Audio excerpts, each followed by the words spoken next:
What's up, people? Rasati out here in Singapore. Thank you so much for joining me on the Night Out podcast. And as always, I am just, here, listening, talking, observing, really kind of observing and absorbing a lot of energy around me and trying to make sense of everything. And lately, I've been thinking about the fact that, I see a lot of people who want the help, but tend to reject the help when they get it because they don't trust that it's real. They don't trust that it's genuine. They're always looking for that underhanded motive. What do you want from me kind of thing?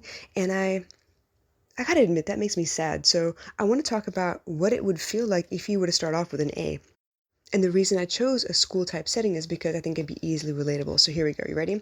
If you were to come into school and start off with an A automatically, and then all you had to do was maintain that A, I think the pressure would be different. Now, if you started off with a 0 and that first test, kind of placed you wherever you were in the class, B, C, D, whatever the case may be, I think it's a little bit harder to get to that A because everyone knows the A is where you need to be in order to get all the opportunities possible, right? It's not about the money in this case, it's about the grade. Now, outside in the real world, if you want certain opportunities, you want a certain level of luxury, you need the job that gives you the money that allows you the luxuries. But even then, if you were to start off with a really great paycheck and then your behavior kind of changed how they paid you, what they paid you, would you correct your behavior or would you start getting defeated? And that's the kind of the idea that I want to talk about, right? So a lot of times, if we started off with an A, I think a lot of the kids that don't really believe in themselves would try really hard to feel like, oh, you know what? I got an A. I have an A right now and I could just keep it if I just show up to class, if I do the homework and turn it in, if I pay attention enough in class, ask enough questions. I'm going to ask more questions to make sure that I do get the grade that I need, which means it's going to help me study. It's making me more incentivized to do the work that I need to do to keep the A that I have. Let's put it in a different context. So when it comes to work, right, if you were to start off with not the highest pay grade, obviously that wouldn't make much sense as a business model, but let's say at the higher end of your skill level, like you got interviewed, you got into supervisor level where you have not managing an entire team, but you're kind of one of the leads that people look up to for helping the team get by and get the work done. So let's say you started there and you started up at the high level. So then your ability to show up to work every day, your the number of times you've been warned or not warned, the fact that you don't have to be told to fix your uniform, to take initiative, the kind of values that you're looking for to foster in a workplace, if you embody them, you keep that level of money. Right now, it's the other way around. You start off at the low level. You have to earn your way up. And even then, the minute you have one warning, they're like, oh no, I don't know if I trust her or not. And then they put her back down. So it's really, really difficult to keep your self-esteem, to feel like, people are working with you to get you to where you need to be. A lot of times not in school, but in work, there's a lot of backbiting. Like one person is jealous of the other person, so they're going to do everything they can to get them in trouble, complain about them, have difficulty, relating to them, tell management about them. Just, it's a lot of sabotage that goes on. Office politics, right? So it's hard to use this model in that scenario, but let's use it in a relationship perhaps. Let's say that the person you're with, maybe your mother, your sister, your cousin, I don't know, any person you're in a relationship with, your lover, right? If they treat you like they see you as with the ability to be more than you are, it is different from when they see you as somebody who could be a burden, who could be a pain in your ass. They talk about all the things that go wrong, that they don't trust that you could actually do the work that you say you do. And if they notice that you don't happen to be yourself, they see that you're not, at your best, you're out of place, you seem to be, off a little bit, rather than criticize and pick on the things that are going wrong, if they were to notice and take the 5 minutes to figure out if you're okay or not to make you comfortable again, then you would be more likely to succeed at the relationship than you were to fail. A lot of times the sabotage comes in, a lot of times the self-doubt, the comparison, the jealousy, all that comes in when the person you're with does not make you feel safe enough to be yourself. So when you have moments where you're questioning yourself, you're not sure if you feel safe enough to be yourself in those relationships, rather than talk to that person, you tend to shy away, which creates more of a gap, more of a space between you guys where a lot more misconceptions, miscommunications can happen. So that's where the danger is. But if you're in a relationship where they treat you with the potential that you may have, like for instance, if you just came out of a really bad relationship, you end up with somebody who seems to be very, very loving and caring and, supportive, a lot of times I see that rather than take that and run with it and really flourish, some people may flourish for a moment and then wonder, okay, well, why are you with me? Why are you doing this? What do you want from me? What is it you're really getting at? Like, what is the whole point here? What is it you see getting from yourself? People don't tend to trust unconditional love, support because you deserve it, support because we've seen you struggle for so long. We want to, just be around you and help you out or whatever.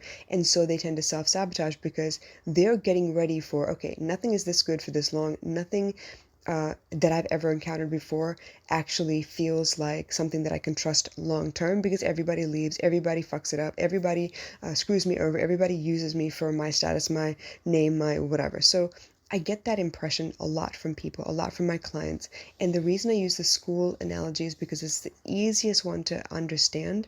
And then for you to relate it to a relationship, you see where some kids are wired differently because of their experiences. They trust people implicitly because I've never been through strife before. And the ones who need the love and the support and the easy A, to start off with the A, the most are the ones that question it, that are worried about whether it's going to last or not. Some people will take the opportunity and do everything they can with it. They will, like, blow the sky out of the galaxy, basically. They will blow that glass ceiling so fast because they just needed a little bit of support, and they were gonna put in the work anyway.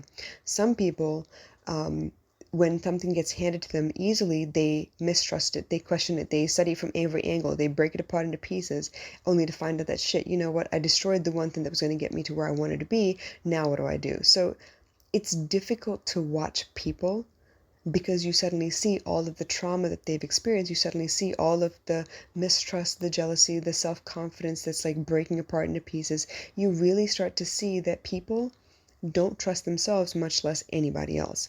And it's because of the way the world is at the moment. Now, I can't go out there and wave a magic wand and fix everything for everybody, but I know what I can do. I can fix it in my own backyard. I can make sure that the way I speak to my daughter is full of love, courage, encouragement, and support. And I know that the people that I come into contact with, I can do the same for. And hopefully, if they feel like, you know what, wow, I feel really good about this. I feel like somebody gave me a shot. I should give somebody else a shot. Maybe they pay it forward, and slowly we create this ripple effect of how support and love and confidence can be fostered within our small circle here. And while we might not be able to fix the workplace politics, we might not be able to fix the hierarchy at school or whatever, we know we can fix it within our few group of friends, the people that we come into contact with that actually do pay attention to us. And from there, it's just a matter of, well, you know what? I am happy. I am content. I know I can do it because someone gave me a chance to do it and I proved myself right. And now it's a new set of behavioral patterns that rewire your nervous system so you learn to trust a little bit more. Self-sabotage is no joke. A lot of people are so scared people are going to leave, they're going to use you. You're worried about, well, who are you telling and why are you telling them and why do you treat me differently and why was it one way at first and now it's not that way anymore? Like, it's very, very difficult to live your life worried about what people are going to do to you next when you have so much work to do. If you're going to build your dream, you got to get started with the first brick. You got to figure out where you want to build this house and what kind of materials you're going to use. You got to try a couple of materials, see what works and see what doesn't. But the point is, how can you do that if you're worried about what everyone else is up to, how they're going to attack you, how they're going to bring you down, how they're going to talk about you, how they're going to destroy your reputation or, set you up for a fall? It's difficult to do that. And that's where that trust comes in, that I trust you first until you prove me wrong, which is why I want to treat people in a way that I give them that easy A first, and then it's up to you to maintain it. And it depends on how you treat my love and how you treat the fact that I'm trying to give you support and I'm going out of my way to make sure you're taken care of. If you treat it like it's non-renewable and is not going to be there for very long, then obviously I'm going to mirror that effect because I don't want to be depleted either. As much as I want to love unconditionally, I know that not everyone is ready for that. I know that not everyone is looking for that. They want that quick fix. They want that easy, get to the next level kind of thing. You want a cheat code to get to the next place where you need to be, not realizing that you're going to be stuck there for a little bit until you find someone else who has a cheat code or is willing to, favor for a favor you out of there. So my question to you guys is this, and I want to hear it in the comments, please. If you were given all the support and love you needed in the beginning, would you maintain it or would you take it for granted? Or would you look at it like, okay, it's a snake in the grass. I don't know if I trust it or not. Maybe I don't take it seriously. Maybe I push it away before it bites me, or it hurts me because I don't trust it. That's what I want to know. What do you think when you encounter these things? Have you ever encountered them? Have you encountered them and not realized you encountered them? Those are things I want to know, because I want to change the way people react to each other and relate to each other, because that's how we change the world. That's how all of us learn to succeed together as a team, as a collective. You can't do it one off. You are not a one-man army. You are not an island. You're not sent here to do all this by yourself. You need people. I don't care how self-made you think you are. Somebody somewhere upset you, or laid a path for you, or left a YouTube tutorial for you to get to where you need to be. You did not do this by yourself. And they didn't do it by themselves either. Trust me. So I love you guys. I hope this makes sense. Let me know in the comments what you think. And I'll catch you again soon. Bye.